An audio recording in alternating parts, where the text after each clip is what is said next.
Today we are going to read a story, but first up we are going to be doing daily devotions with Daniel, and then we're going to be reading the Bible, and then we're going to be doing synopsis, and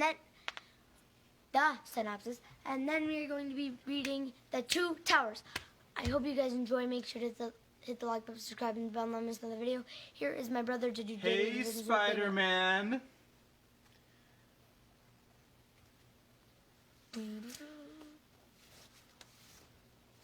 What? It's JJ? I thought it was Peter Parker. Here's my brother to do daily devotions with Daniel. Dad, stop being a silly pants. Don't think I can stop being who I am. Oh, okay, Mr. Silly Pants. Okay. Hey, JJ? Okay, June 8th, right? Indecent exposure. Indecent exposure. I put on righteousness and it clothed me. Job 29:14. None of us wants to be indecently exposed. Indecently exposed. So we make sure we're dressed when we leave home. But what of our spiritual clothing? The Bible uses the command put on in telling us how to prepare for every day. Sorry, excuse me. Job says that every day he put on the garment of righteousness and it clothed him. Isaiah tells us to put on strength and the breastplate of righteousness. Isaiah 51:9, 59:17. Peter says that rather than putting on costly apparel, we should wear the beauty of a gentle and quiet spirit. 1 Peter 3:4. Paul writes, put on the armor of light, put on the new man, put on tender mercies, kindness, and humility. I almost said kindies there. Humility. Put on love, put on the breastplate of righteousness, put on the whole armor of God. Romans 13:12, Ephesians 4:24, Colossians 3:12 and 14, Ephesians 6:14, Ephesians 6:11. It's summed up by Romans 13:14. Put on the Lord Jesus Christ, and make no provision for the flesh to fulfill its lusts. I'm sorry, I cannot read today. There are two people on. Who's on? Probably Mom. Why don't you finish? Granny Bear. Okay, Granny. Oh shoot. Come on, no. baby. Okay. It's summed up in Romans. Wait. Okay, I read that. The process of preparing our minds and hearts for each day is as important as putting on our clothes in the morning. Never let your soul be indecently exposed. The best earrings that a woman can wear are the earrings of hearing the word with attention. C.H. Spurgeon.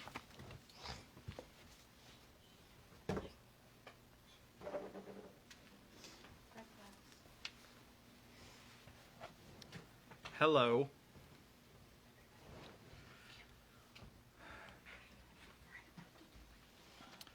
We are in 1 Samuel still, and we are discussing, just continuing on, because 2 Samuel just continues the story. And actually, even 1 King continues the story, but I don't think we'll continue on that far, because we need to finish Luke's account in his book of Acts also. So, we are in the book of 1 Samuel, chapter 28, and this is a very dark time in the kingship of Saul. And I don't think that any of you knew that there were Ewoks in the Bible, but they do go to Endor. While the Ewoks are not named, I assume that they are there. So let's go ahead and get started. In those days the Philistines gathered their forces for war to fight against Israel. And Achish said to David, "Understand that you and your men are to go out with me in the army." David said to Achish, "Very well, you shall know what your servant can do." And Achish said to David, "Very well, I will make you my bodyguard for life." Now Samuel had died, and all Israel had mourned for him and buried him in Ramah, his own city. And Saul had put the mediums and the necromancers out of the land, which, by the way, was commanded in the book of Deuteronomy. I think it's Deuteronomy. The Philistines assembled and came and encamped at Shunem, and Saul gathered all Israel, and they encamped at Gilboa. When Saul saw the army of the Philistines, he was afraid, and his heart trembled greatly. And when Saul inquired of the Lord did not answer him, either by dreams or by the Urim or by the prophets. Then Saul said to his servants, "Seek out for me a woman who is a medium, that I may go to her and inquire of her." And his servants said to him, "Behold, there is a medium at Endor." So Saul disguised himself and put on other garments and went, he and 2 men with him, and they came to the woman by night. And he said, "Divine for me by a spirit, and bring up for me whomever I shall name to you."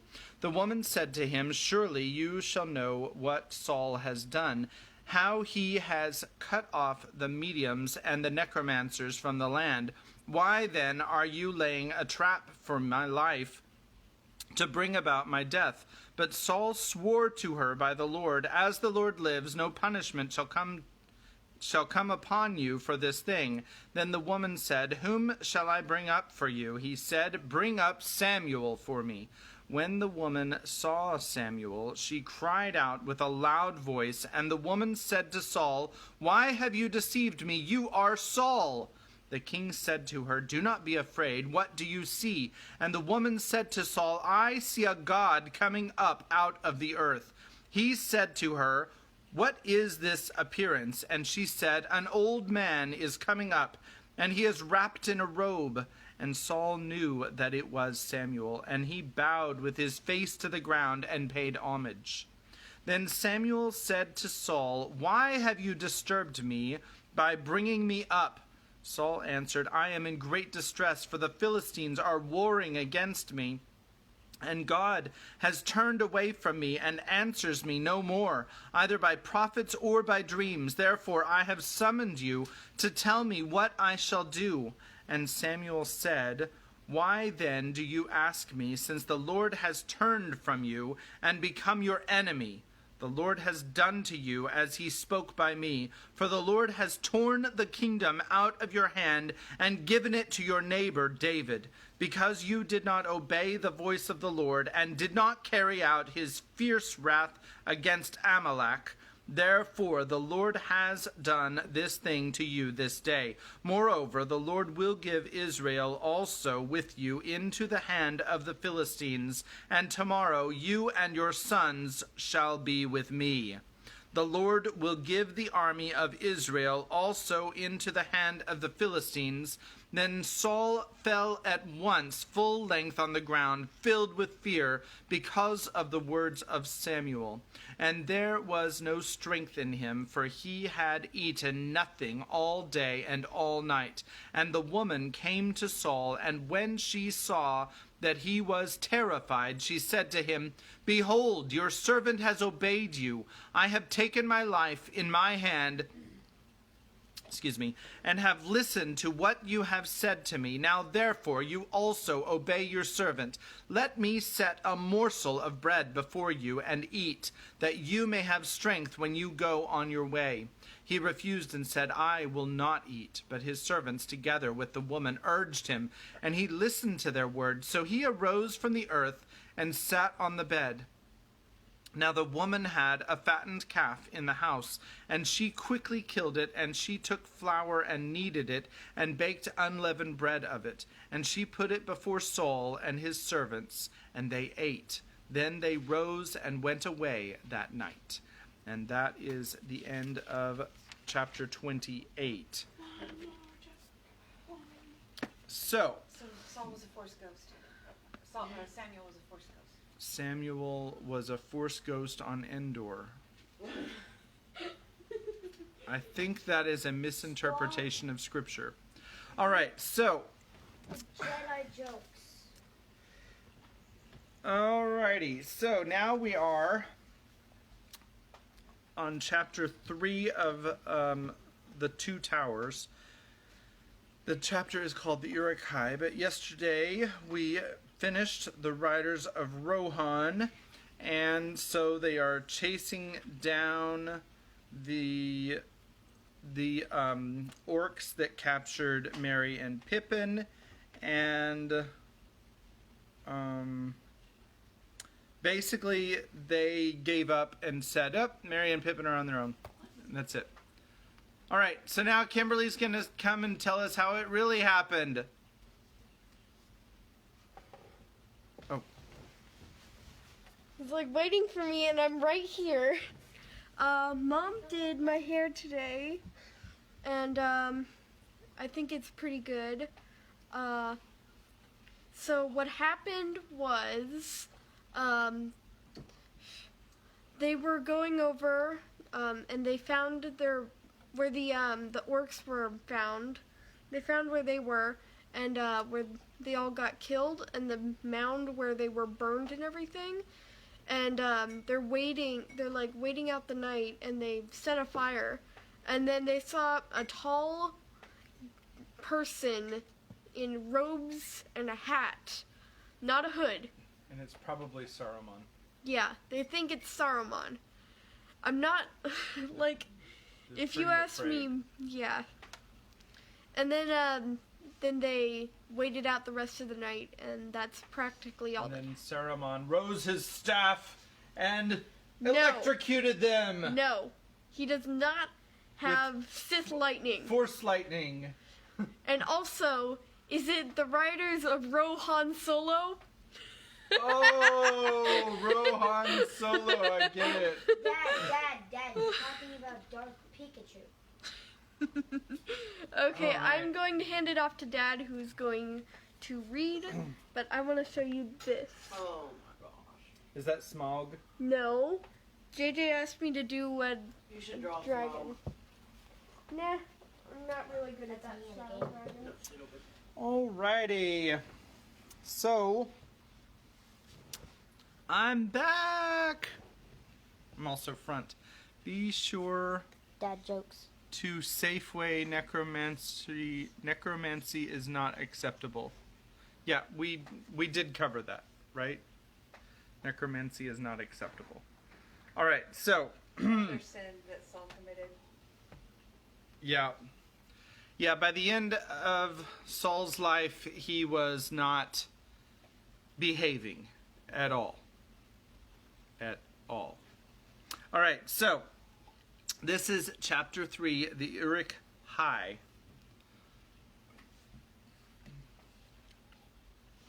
So we're going to abandon Aragorn and Gimli and Legolas for a minute, and the first word is Pippin.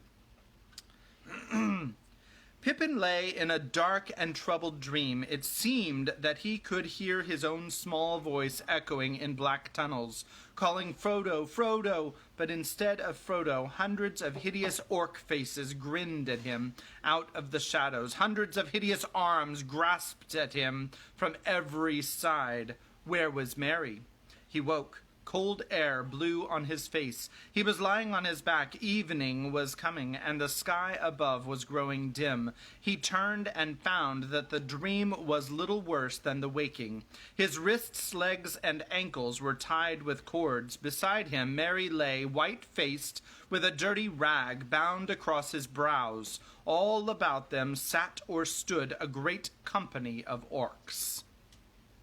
Slowly, in Pippin's aching head, memory pieced itself together and became separated from dream shadows. Of course, he and Merry had run off into the woods. What had come over them? Why had they dashed off like that, taking no notice of old Strider? They had run a long way, shouting. He could not remember how far or how long, and then suddenly they had crashed right into a group of orcs. They were standing, listening, and they did not appear to see Merry or Pippin. It actually says Merry and Pippin. Until they were almost in their arms. Then they yelled, and dozens of other goblins had sprung out of the trees. Merry and he had drawn their swords, but the orcs did not wish to fight, and had tried only to lay hold of them, even when Merry had cut off several of their arms and hands. Good old Merry. Then Boromir had come leaping through the trees. He had made them fight. He slew many of them, and the rest fled. But they had not gone far on the way back when they were attacked again by 100 orcs at least, some of them very large, and they shot a rain of arrows, always at Boromir. Boromir had blown his great horn till all the woods rang, and at first the orcs had been dismayed and had drawn back, but when no answer but the echoes came, they had attacked more fiercely than ever.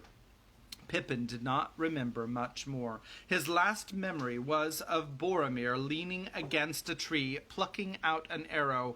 Then darkness fell suddenly. I suppose I was knocked on the head, he said to himself. I wonder if poor old Merry is much hurt. What has happened to Boromir? Why didn't the orcs kill us? Where are we, and where are we going? He could not answer the questions. He felt cold and sick. I wish Gandalf had never persuaded Elrond to let us come, he thought. What good have I been? Just a nuisance, a passenger, a piece of luggage. And now I have been stolen, and I am just a piece of luggage for the orcs. Excuse me. I hope Strider or someone will come and claim us, but ought I to hope for it? Won't that throw out all the plans? I wish I could get free. He struggled a little, quite uselessly. One of the orcs sitting near laughed and said something to the companion in the abominable language. Rest while you can, you little fool, he said then to Pippin in the common speech, which he made almost as hideous as his own language. Rest while you can. We'll find a use for your legs before long. You'll wish you had got none before we get home. If I had my way, you'd wish you were dead now, said the other. I'd make you squeak, you miserable rat. He stooped over Pippin, bringing his yellow fangs close to his face. He had a black knife with a long, jagged blade in his hand. Lie quiet, or I'll tickle you with this, he hissed. Don't draw attention to yourself, or I may forget my orders. Curse the Isengarders, Bakrak Shak Bushtug, Saramanglob Bubkash Sky. He passed into a long, angry speech in his own tongue that slowly died away into muttering and snarling. Terrified, Pippin lay still, though the pain at his wrists and ankles was growing, and the stones beneath him were boring into his back. To take his mind off himself, he listened intently to all that he could hear. There were many voices round about, and though orc speech sounded at all times full of hate and anger, it seemed plain that something like a quarrel had begun and was getting hotter. To Pippin's surprise, he found that much of the talk was intelligible. Many of the orcs were using ordinary language. Apparently, the members of 2 or 3 quite different tribes were present, and they could not understand one another's orc speech. There was an angry debate concerning what they were to do now, which way they were to take, and what should be done with the prisoners. There's no time to kill them properly, said one. No time for play on this trip. Are we all good? Yes. Okay. No time for play on this here trip. That can't be helped, said another. But why not kill them quick? Kill them now. They're a cursed nuisance, and we're in a hurry. Evening's coming on, and we ought to get a move on. Orders, said a third. voice in a deep growl. "Kill 'em all, but not the halflings. They are to be brought back alive as quickly as possible. That's my orders." "What are they wanted for?" asked several voices. "Why alive? Do they give good sport?" "No. I heard that one of them has got something that's wanted for the war, some elvish plot or other. Anyway, they'll both be questioned." "Is that all you know? Why don't we search them and find them out? We might find something that we could use ourselves." "That's a very interesting remark," sneered a voice softer than the others, but more evil. "I may have to report that. The prisoners are not to be searched or plundered. Those are my orders." "And mine too," said the deep voice. "Alive and as captured. No spoiling, that's my orders." "Not our orders," said one of the earlier voices. "We have come all the way from the mines to kill and to avenge our folk. I wish to kill and then go back north." "Then you can wish again," said the growling voice. "I am Uruk. I command. I return to Isengard by the shortest road." "Is Saruman the master or the great eye?" said the evil voice. "We should go back at once to Lugbert's." "If we could cross the great river, we might," said another voice, "but there are not enough of us to venture down to the bridges." "I came across," said the evil voice. "A winged Nazgul awaits us northward on the east bank." Maybe. Then you'll fly off with our prisoners and get all the pay and praise in Lugbert's and leave us to foot it as best we can through the horse country. No, we must stick together. These lands are dangerous, full of foul rebels and brigands."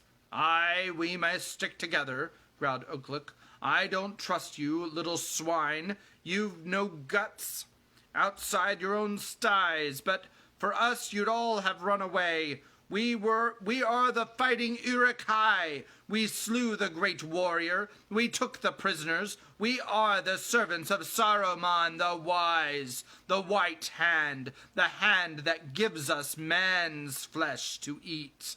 We came out of Isengard and led you here, and we shall lead you back by the way we choose. I am Uruk. I have spoken." "You have spoken more than enough, Uruk," sneered the evil voice. "I wonder how they would like it in Lugbert's.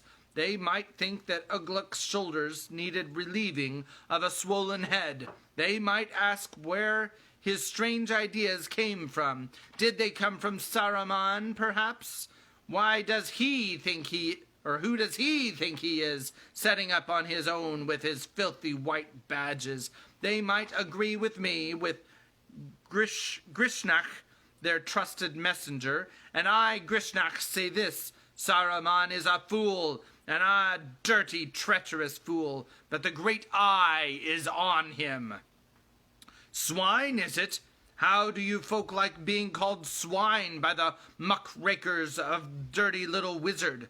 It's orc flesh they eat, I'll warrant." Many loud yells and orc speech answered him, and the ringing clash of weapons being drawn. Cautiously Pippin rolled over, hoping to see what would happen. His guards had gone to join in the fray. In the twilight he saw a large black orc, probably Uruk, standing facing Grishnach, a short, crook-legged creature, very broad and with long arms that hung almost to the ground. Round them were many smaller goblins. Pippin supposed that these were the ones from the north. They had drawn their knives and swords, but hesitated to attack Uruk.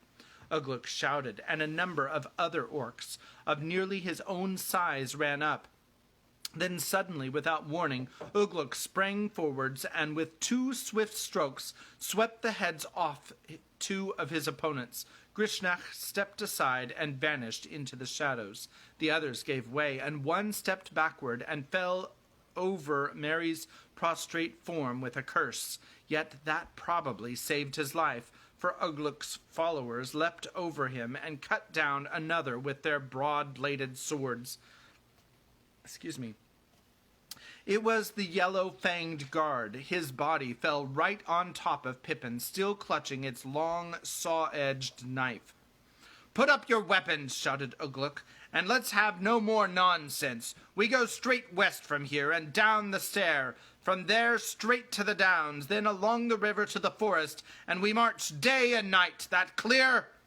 Now, thought Pippin, if only it takes that ugly fellow a little while to get his troop under control, I've got a chance. A gleam of hope had come to him. The edge of the black knife had snicked his arm and then slid down to his wrist. He felt the blood trickling onto his hand, but he had felt the cold touch of steel against his skin. The orcs were getting ready to march again, but none of the northerners were still unwilling, and the Isengarders slew 2 more before the rest were cowed. There was much cursing and confusion. For the moment, Pippin was unwatched. His legs were securely bound, but his arms were only tied about the wrists, and his hands were in front of him. He could move them both together, though the bonds were cruelly tight. He pushed the dead orc to one side, then, hardly daring to breathe, he drew the knot of the wrist cord up and down against the blade of the knife. It was sharp, and the dead hand held it fast. The cord was cut. Quickly, Pippin took it in his fingers and knotted it again into a loose bracelet of 2 loops and slipped it over his hands. Then he lay very still. "Pick up the 2 prisoners," shouted Uruk. "Don't play any tricks with them. If they are not alive when we get back, someone else will die too." An orc seized Pippin like a sack, put its head between his tied hands, grabbed his arms, and dragged them down until Pippin's face was crushed against its neck, then jolted off with him. Another treated Merry in the same way. The orc's claw-like hand gripped Pippin's arms like iron.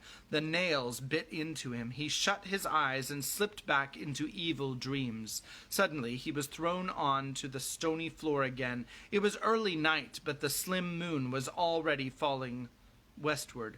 They were on the edge of a cliff that seemed to look out over a sea of pale mist. There was a sound of water falling nearby. "The scouts have come back at last," said an orc close at hand. "Well, what did you discover?" growled the voice of Uruk. "Only a single horseman, and he made off westwards. All's clear now." "Now, I dare say, but how long? You fools! You should have shot him. He'll raise the alarm. The cursed horse breeders will hear of us by morning. Now we'll have to leg it double quick." A shadow bent over Pippin. It was Uruk. "Sit up," said the orc. "My lads are tired of lugging you about. We have got to climb down, and you must use your legs. Be helpful now. No crying out. No trying to escape. We have ways of paying for tricks that you won't like, though they won't spoil your usefulness to the master." He cut the thongs round Pippin's legs and ankles, picked him up by his hair, and stood him on his feet. Pippin fell down, and Uruk dragged him up by his hair again. Several orcs laughed. Uruk thrust a flask between his teeth and poured some burning liquid down his throat. He felt a hot, fierce glow flow through him. The pain in his legs and ankles vanished. He could stand. "Now for the other," said Uruk. Pippin saw him go to Merry, who was lying close by, and kick him. Merry groaned. Seizing him roughly, Uruk pulled him into a sitting position and tore the bandage off his head. Then he smeared the wound with some dark stuff out of a small wooden box. Merry cried out and struggled wildly. The orcs clapped and hooted. "Can't take his medicine," they jeered. "Doesn't know what's good for him. Aye! We shall have some fun later." But at the moment, Uruk was not engaged in sport. He needed speed and had to humor unwilling followers. He was healing Merry in orc fashion, and his treatment worked swiftly. When he had forced a drink from his flask down the hobbit's throat, cut his leg bonds, and dragged him to his feet, Merry stood up, looking pale but grim and defiant, and very much alive. The gash in his forehead gave him no more trouble, but he bore a brown scar to the end of his days. "Hello, Pippin," he said. "So, you've come to this little expedition too. Where do we get bed and breakfast?" "Now then," said Uruk, "none of that. Hold your tongues. No talk to one another. Any trouble will be reported at the other end, and he'll know how to pay you. You'll get bed and breakfast all right, more than you can stomach." The orc band began to descend a narrow ravine leading down into the misty plain below. Merry and Pippin, separated by a dozen orcs or more, climbed down with them. At the bottom they stepped on to grass, and the hearts of the hobbits rose. "Now straight on," shouted Uruk. "West and a little north. Follow Lugdush." "But what are we going to do at sunrise?" said some of the northerners. "Go on running," said Uruk. "What do you think? Sit on the grass and wait for the whiteskins to join the picnic?" "But we can't run in the sunlight." "You'll run with me behind you," said Uruk. "Run, or you'll never see your beloved holes again. By the white hand, what's the use of sending out mountain maggots on a trip only half trained?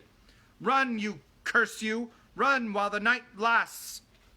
Then the whole company began to run with the long, loping strides of orcs. They kept no order, thrusting, jostling, and cursing, yet their speed was very great. Each hobbit had a guard of 3. Pippin was far back in the line. He wondered how long he would be able to go on at this pace. He had had no food since the morning.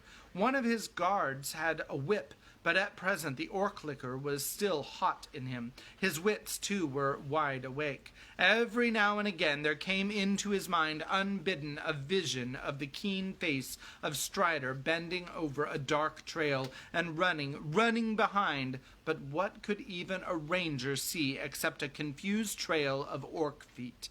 His own little prince and Merry's were overwhelmed by the trampling of the iron-shod shoes before them and behind them and about them.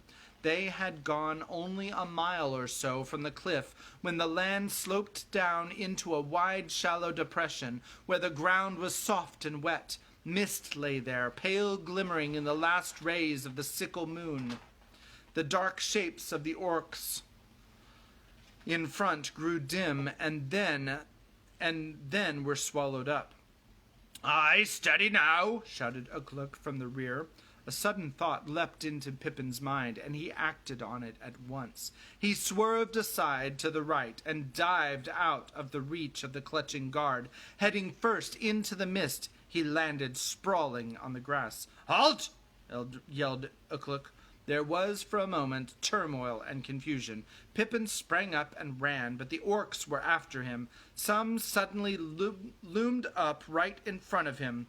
"No hope of escape," thought Pippin, "but there is hope that I have left some of my own marks unspoilt on the wet ground." He groped with the 2 tied hands at his throat and unclasped the brooch of his cloak. Just as long arms and hard claws seized him, he let it fall. "There, I suppose it will lie until the end of time," he thought. "I don't know why I did it. If others have escaped, they've probably all gone with Frodo." A whip thong curled round his legs, and he stifled a cry. "Enough!" shouted Uruk, running up. "He's still got to run a long way yet. Make 'em both run. Just use the whip as a reminder."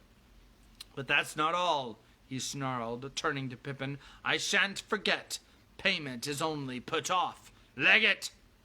Neither Pippin nor Merry remembered much of the latter part of the journey. Evil dreams and evil waking were blended into a long tunnel of misery, with hope growing ever fainter behind. They ran and they ran, striving to keep up the pace set by the orcs, licked every now and again with a cruel thong cunningly handled. If they halted or stumbled, they were seized and dragged for some distance. The warmth of the orc draught had gone. Pippin felt cold and sick again. Suddenly he fell face downward on the turf. Hard hands with rending nails gripped and lifted him. He was carried like a sack once more, and darkness grew about him, whether the darkness of another night or a darkness of his eyes, he could not tell. Dimly he began aware of voices clamoring. It seemed that many of the orcs were demanding a halt. Ugluk was shouting. He felt himself flung to the ground, and he lay as he fell, till black dreams took him. But he did not long escape from pain. Soon the iron grip of merciless hands was on him again. For a long time he was tossed and shaken, and then suddenly the darkness gave way, and he came back to the waking world and found that it was morning. Orders were shouted, and he was thrown roughly on the grass. There they lay for a while, fighting with despair. His head swam, but from the heat of his body he guessed that he had been given another draught. An orc stooped over him and flung him some bread and a strip of raw dried flesh. He ate the stale gray bread hungrily, but not the meat. He was famished, but not yet so famished as to eat flesh flung to him by an orc, the flesh of he dared not guess what creature. He sat up and looked about. Mary was not far away. They were by the banks of the swift, narrow river. Ahead, mountains loomed. A tall peak was catching the first rays of the sun. A dark smudge of forest lay on the lower slopes before them. There was much shouting and debating among the orcs. A quarrel seemed on the point of breaking out again between the northerners and the Isengarders. Some were pointing back away south, and some were pointing eastward. "Very well," said Ugluk. "Leave them to me. No killing, as I've told you before, but if you want to throw away what we've come all the way to get, throw it away. I'll look after it. Let the fighting Uruk-hai do all the work as usual. If you're afraid of the whiteskins, run! Run! There's the forest," he shouted, pointing ahead. "Get to it! It's your best hope. Off you go, and quick before I knock a few more heads off to put some sense into the others." There was some cursing and scuffling, and then most of the northerners broke away and dashed off, over 100 of them, running wildly along the river toward the mountains. The hobbits were left with the Isengarders, a grim, dark band, 80 at least of large, swart, slant-eyed orcs, with great bows and short, broad-bladed swords. A few of the larger and bolder northerners remained with them. "Now we'll deal with Grishnach," said Ugluk, but some, even of his own followers, were looking uneasily southward. "I know," growled Ugluk. "The cursed horse boys have got wind of us, but that's all your fault, Snaga. You and the others scouts ought to have your ears cut off, but we are the fighters. We'll feast on horseflesh yet, or something better."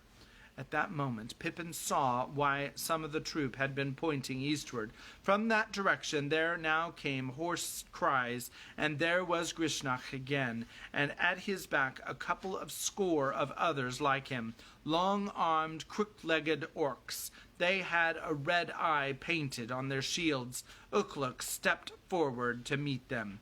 "So, you've come back," he said. "Thought better of it, eh?" "I've returned to see that orders are carried out, and the prisoners safe," answered Grishnach. "Indeed," said Ugluk. "Waste of effort. I'll see the orders are carried out in my command. And what else did you come back for? You went in a hurry, did you? Leave anything behind?" "I left a fool," snarled Grishnach. "But there were some stout fellows with him that are too good to lose. I knew you'd lead them into a mess. I've come to help them." "Splendid," laughed Ugluk. "But unless you've got some guts for fighting, you've taken the wrong way. Lugbert's is your road. The whiteskins are coming. What's happened to your precious Nazgul? Has he had another mount shot under him? Now, if you've brought him along, that might have been useful. If these Nazgul are all they make out." "Nazgul, Nazgul," said Grishnach, shivering and licking his lips, as if the word had a foul taste that he savored painfully. "You speak of what is deep beyond the reach of your muddy dreams, Ugluk," he said. "Nazgul, they are all that they make out. One day you'll wish that you had not said that. Ape," he snarled fiercely, "you ought to know that they're the apple of the great eye, but the winged Nazgul, not yet, not yet. He won't let them show themselves across the great river yet. Not too soon. They're for the war and other purposes." "You seem to know a lot," said Uruk. "More than is good for you, I guess. Perhaps those in Lugberts might ever wonder how and why, but in the meantime the Uruk-hai of Isengard can do the dirty work, as usual.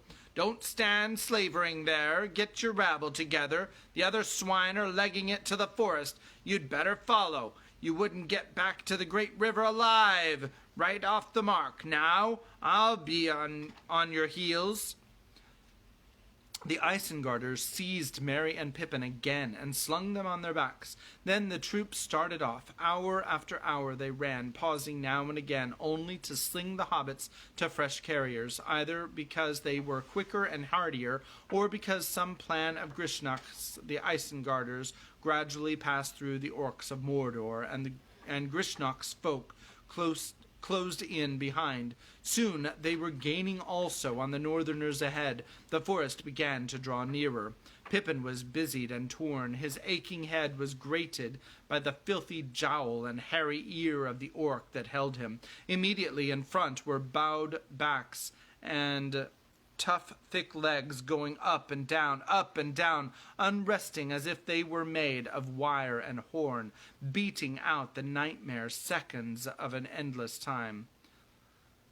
In the afternoon, Uruk's troop overtook the northerners. They were flagging in the rays of the bright sun, winter sun shining in a pale, cool sky, though it was. Their heads were down, and their tongues lolling out. "Maggots!" jeered the Isengarders. "You're cooked! The whiteskins will catch you and eat you! They're coming!" A cry from Grishnach showed that this was not mere jest. Horsemen riding very swiftly had indeed been sighted, still far behind, but gaining on the orcs, gaining on them like a tide over the flats on folk staying in the quicksand. The Isengarders began to run with a redoubled pace that astonished Pippin, a terrific spurt, it seemed, for the end of a race. Then he saw that the sun was sinking, falling behind the misty mountains, shadows reaching over the land. The soldiers of Mordor lifted their heads and also began to put on speed.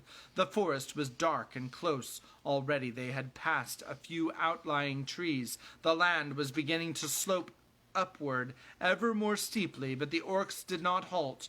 Both Uruk and Grishnach shouted, spurring them on to a last effort. "They will make it yet." Sorry, that wasn't an orc. "They will make it yet. They will escape," thought Pippin, and then he managed to twist his neck so as to glance back with one eye over his shoulder. He saw that riders away eastward were already level with the orcs, galloping over the plain. The sunset gilded their spears and helmets and glinted in the pale flowing hair. They were hemming the orcs in, preventing them from scattering and driving them along the line of the river. He wondered very much what kind of folk they were. He wished now that he had learned more in Rivendell and looked more at maps and things, but in those days the plans for the journey seemed to be in more competent hands, and he had never reckoned on being cut off from Gandalf, or from Strider, or even from Frodo, and all that he could remember about Rohan was that Gandalf's horse Shadowfax had come from that land. That sounded hopeful as far as it went. But how will they know that we are not orcs, he thought. I don't suppose they've ever heard of hobbits down here. I suppose I ought to be glad that the beastly orcs look like being destroyed. But I would rather be saved myself. The chances were that he and Merry would be killed together with their captors before ever the men of Rohan were aware of them. A few of the riders appeared to be bowmen, skilled at shooting from a running horse. Riding swiftly into range, they shot arrows at the orcs that straggled behind, and several of them fell. Then the riders wheeled away out of the range of the answering bows of their enemies, who shot wildly, not daring to halt. This happened many times, and on one occasion arrows fell among the Isengarders. One of them, just in front of Pippin, stumbled and did not get up again. Night came down without the riders closing in for battle. Many orcs had fallen, but fully 200 remained. In the early darkness, the orcs came to a hillock. The eaves of the forest were very near, probably no more than 3 furlongs away, but they could go no further. The horsemen had encircled them. A small band disobeyed Ugluk's command and ran on toward the forest. Only 3 returned. "Well, here we are," sneered Grishnach. "Fine leadership. I hope the great Ugluk will lead us out again." "Put the halflings down," ordered Ugluk, taking no notice of Grishnach. "You, Lugdash, get 2 others and stand guard over them. They're not to be killed unless the filthy whiteskins break through, understand? As long as I'm alive, I want 'em, but they're not to cry out, and they're not to be rescued. Bind their legs." The last part of the order was carried out mercilessly, but Pippin found that for the first time he was close to Merry. The orcs were making a great deal of noise, shouting and clashing their weapons, and the hobbits managed to whisper together for a while. "I don't think much of this," said Merry. "I feel nearly done in. Don't think I could crawl away, even if I was free." "Lembas," whispered Pippin. "Lembas, I've got some. Have you? I don't think they've taken anything but our swords." "Yes, I've had a packet in my pocket," answered Merry, "but it must be battered to crumbs. Anyway, I can put my mouth in my pocket." "I can't put my mouth in my pocket." "You won't have to. But just then a savage kick warned Pippin that the noise had died down and the guards were watchful. The night was cold and still. All round the knoll on which the orcs were gathered, little watchfires sprang up golden red in the darkness, a complete ring of them. They were within a long bow shot, but the riders did not show themselves against the light, and the orcs wasted many arrows shooting at the fires until Ugluk stopped them. The riders made no sound. Later in the night, when the moon came out of the mist, then occasionally they could be seen, shadowy shapes that glinted now and again in the white light as they moved in ceaseless patrol. "They'll wait for the sun, curse them," growled one of the guards. "Why don't we get together and charge through? What's old Ugluk think he's doing? I should like to know." "I dare say you would," snarled Ugluk, stepping up from behind. "Meaning, I don't think at all, eh? Curse you. You're as bad as the other rabble, the maggots and the apes of Lugberts. No good trying to charge with them. They just squeal and bolt, and there are more than enough of these filthy horse boys to mop up our lot on the flat. There's only one thing those maggots can do. They can see like gimlets in the dark. But these whiteskins have better night eyes than most men, from all I've heard, and don't forget their horses. They can see the night breeze, or so it's said. Still, there's one thing the fine fellows don't know. Mahur and his lads are in the forest, and they should turn up at any time now." Ugluk's words were enough, apparently, to satisfy the Isengarders, but the other orcs were both dispirited and rebellious. They posted a few watchers, but most of them lay on the ground resting in the pleasant darkness.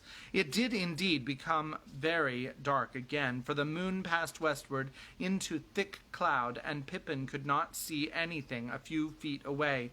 The fires brought no light to the hillock. The riders were not, however, content merely to wait for the dawn and let their enemies rest. A sudden outcry on the east side of the knoll showed that something was wrong. It seemed that some of the men had ridden in close, slipped off their horses, crawled to the edge of the camp, and killed several orcs, then had faded away again. Ugluk dashed off to stop the stampede. Pippin and Merry sat up. Their guards, Isengarders, had gone with Ugluk, but if the hobbits had any thoughts of escape, it was soon dashed. A long hairy arm took each of them by the neck and drew them close together. Dimly they were aware of Grishnach's great head and hideous face between them. His foul breath was on their cheeks. He began to paw them and feel them. Pippin shuddered as hard, cold fingers groped down his back. "Well, my little one," said Grishnach in a soft whisper, "enjoying your nice rest? or not. A little awkwardly placed, perhaps, swords and whips on one side, and nasty spears on the other. Little people should not meddle in affairs that are too big for them. His fingers continued to grope. There was a night like a pale but hot fire behind his eyes. There was a light like a pale but hot fire. There was a light like a pale but hot fire behind his eyes. I don't know why I couldn't read that sentence. The thought came suddenly into Pippin's mind, as if caught directly from urgent thought of his enemy. Grishnak knows about the ring. He's looking for it while Ukluk is busy, but probably wants it for himself. Cold fear was in Pippin's heart, yet at the same time he was wondering what he could make of Grishnak's desire.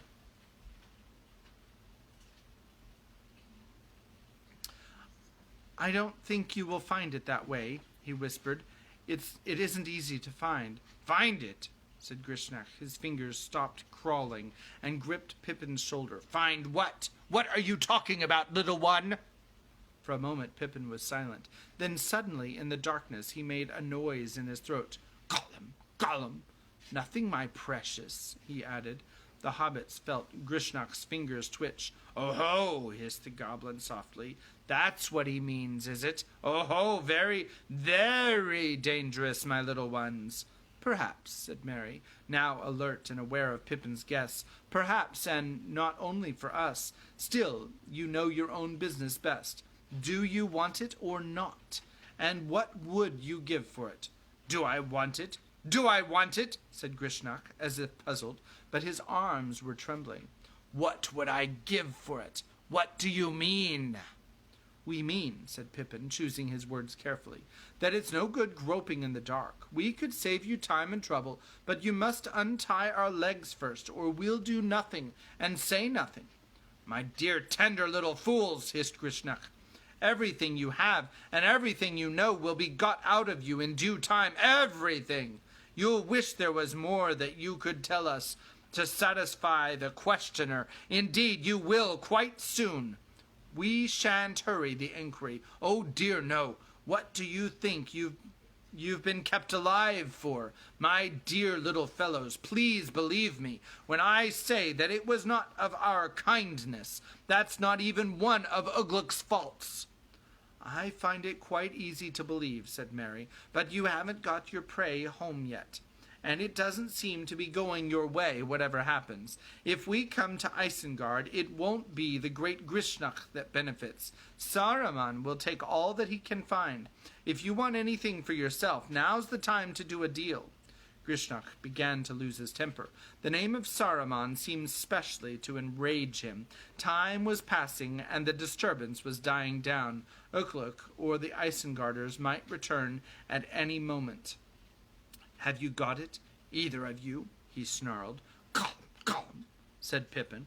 Untie our legs, said Merry.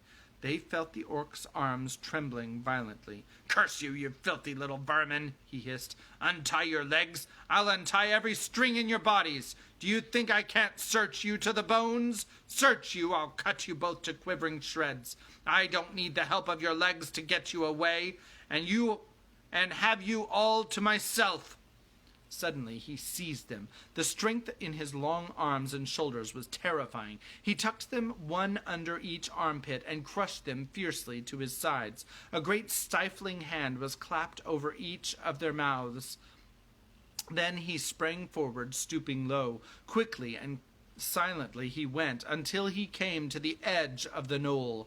There, choosing a gap between the watchers, he passed like an evil shadow out into the night, down the slope and away westward toward the river that flowed out of the forest. In that direction there was a wide open space with only one fire. After going a dozen yards, he halted, peering and listening. Nothing could be seen or heard. He crept slowly on, bent almost double. Then he squatted and listened again. Then he stood up as if to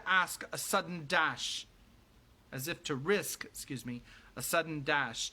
At that very moment, the dark form of a rider loomed up right in front of him. A horse snorted and reared. A man called out.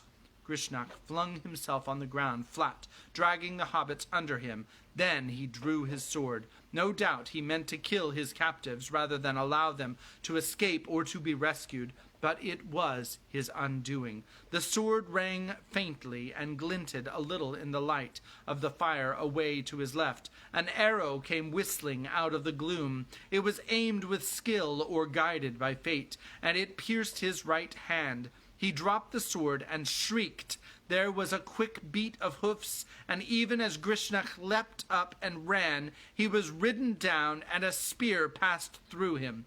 He gave a hideous, shivering cry, and lay still. The hobbits remained flat on the ground, and Grishnak had left them. Another horseman came riding swiftly to his comrade's aid, whether because of some special keenness of sight, or because of some other sense, the horse lifted and sprang lightly over them, but its rider did not see them, lying covered in their elven cloaks, too crushed for the moment, and too afraid to move. At last Mary stirred and whispered softly, "So far so good, but how are we to avoid being spitted?" Is that supposed to be an O? Spotted? It does say spitted. Spitted is like put on a spit. Oh, how are we to avoid being spitted? Being put on a spit. That makes more sense.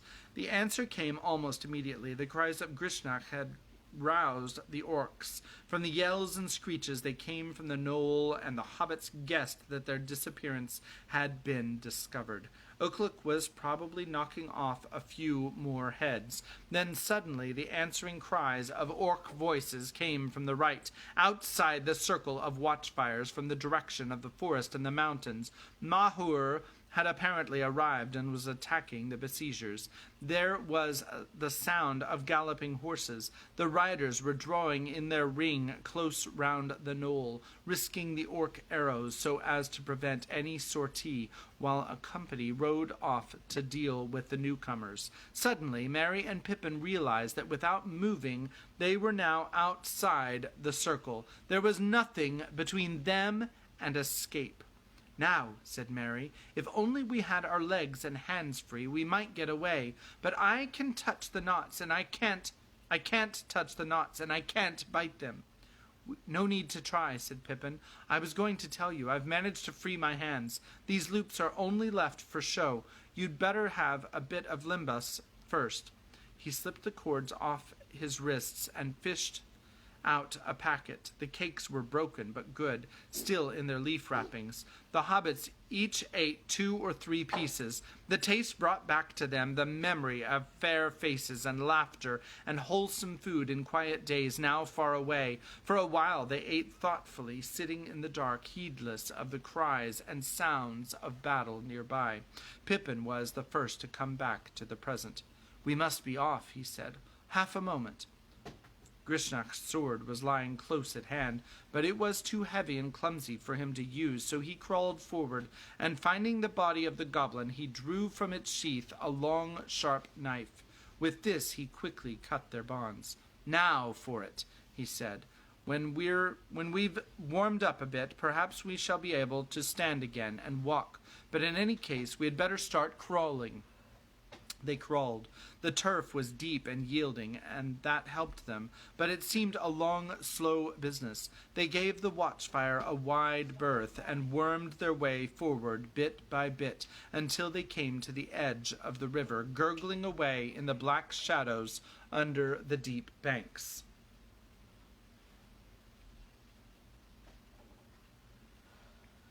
Then they looked back. The sounds had died away. Evidently Mahura and his lads had been killed or driven off. The riders had returned to their silent, ominous vigil. It would not last very much longer. Already the night was old. In the east, which had remained unclouded, the sky was beginning to grow pale. "We must get under cover," said Pippin, "or we shall be seen. It will not be any comfort to us if these riders discover that we are not orcs after we are dead." He got up and stamped his feet. "Those cords have cut me like wires, but my feet are getting warm again. I could stagger on now. What about you, Mary?" Mary got up. Yes, he said, I can manage it. Limbus does put a heart into you, a more wholesome sort of feeling, too, than the heat of that orc draught.